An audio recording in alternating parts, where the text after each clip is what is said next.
Hi friend, உங்கள் ரீனா பேசுகிறேங்க. Happy Karthigai Deepam. என்னோடய வீடியோஸ் பிடிச்சிருந்தா லைக் பண்ணுங்கள், ஷேர் பண்ணுங்கள், சப்ஸ்கிரைப் பண்ணுங்கள், கமெண்ட்ஸ் பண்ணுங்கள். வாங்க வீடியோக்குள்ளே போகலாம். இன்றைக்கி பார்த்திங்கன்னா நான் கார்த்திகை தீபம் அன்னைக்கு ஒரு புது பிஸ்னஸ் ஸ்டார்ட் பண்ணியிருக்கேங்க. பார்த்திங்கன்னா விளக்கு, நெய் விளக்கு.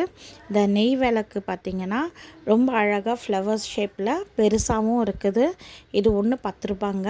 பெருசாகவும் இருக்குது, சின்ன நெய் விளக்கும் இருக்குது பாருங்கள். இந்த நெய் விளக்கு ரொம்ப ரொம்ப நல்லதுங்க. நம்ம வீட்டில் தினைக்கும் வந்து நெய் விளக்கு ஏற்றுறது ரொம்ப நல்லதுன்னு சொல்லுவாங்க. அதே மாதிரி பார்த்திங்கன்னா கார்த்திகை தீபம் அன்னைக்கு நல்ல குட்டியாக ஆர்டின் ஷேப்பில் அழகாக நெய் விளக்கு பண்ணியிருக்கேன். குட்டியாக சிம்பிளாக தினைக்கும் யூஸ் பண்ணுற மாதிரினா இந்த நெய் விளக்கை யூஸ் பண்ணலாங்க. அதே மாதிரி பார்த்திங்கன்னா பஞ்சகாவிய விளக்கும் நான் சேல் பண்ணிகிட்ருக்கேங்க. அதில் அழகாக இந்த பஞ்சகாவிய விளக்கில் அழகாக இதை வச்சு நீங்கள் ஏற்றுனீங்கன்னா நல்லா வந்து ஒரு ஓமம் வளர்க்குறதுக்கு சமனங்க. ஓமம் வளர்ப்போம் இல்லையா வீட்டில், அந்த தினைக்கும் ஓமம் வளர்த்ததுக்கு சமனங்க. இது பார்த்திங்கன்னா ரொம்ப நல்லாயிருக்கும்.